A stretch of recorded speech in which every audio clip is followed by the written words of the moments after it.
So here's a common question I'll get from someone who went through the planning process maybe a year or two ago. They're looking at their account statements and wanting to know, Linda, why are my accounts performing differently?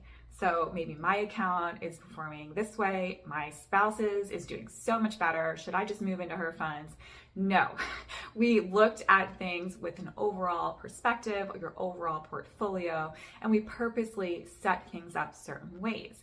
When accounts are performing differently, clearly it is because their composition is not the same, right? So one account that's mostly in stocks is going to perform and behave differently than an account that is mostly bonds. Why would we do things this way? Well, you may have different risk tolerances for different pots of money, different holding periods, or where maybe we're facing restrictions somewhere. An example of that would be with the 401k. You typically have a limited list of options that you can choose to invest in unless you have a self-directed brokerage. Most people don't have that option. So if the list of 401k options is not great, maybe there's one we liked, we'll pick that one and then we'll round out the portfolio using the rest of the accounts. Another reason is that you want to be as tax efficient as possible. And this is the shift of thinking for many people.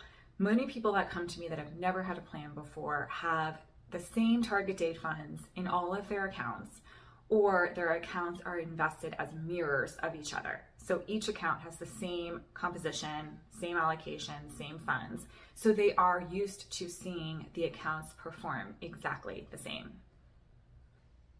But once you start having different types of accounts, we need to be aware of the tax piece and this concept called asset location.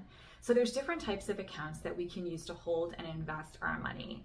Each of those types of accounts have different tax characteristics, and we can use those differences to our advantage. For example, your 401k and your IRA. When those accounts generate income, you're not receiving a 1099 miscellaneous at the end of the year to go onto your tax return, right? That income is tax deferred. So you're not paying taxes on those accounts until the money comes out, and they will be taxed at ordinary rates. Now, this is different for taxable accounts. With those types of accounts, you are paying tax on the income generated every year. You also have the ability to, claim losses, donate highly appreciated stock, potentially pay more favorable tax rates when you sell at a gain. So it makes sense to put in the taxable accounts assets that have the potential for high appreciation but generate less taxable income. Likewise, it makes sense to put assets that generate more taxable income in the tax deferred accounts. With the Roth money, that's typically the last pot of money that we're going to touch, right? It grows tax-free, it comes out tax-free. It's a great asset for kids to inherit if that's something that you're interested in. So it makes sense to put assets that have the potential for high appreciation but are less tax efficient in the Roth accounts.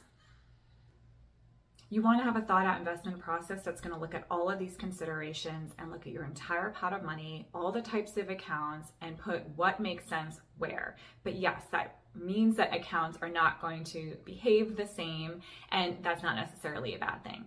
My name is Linda Rogers, owner of Planning Within Reach.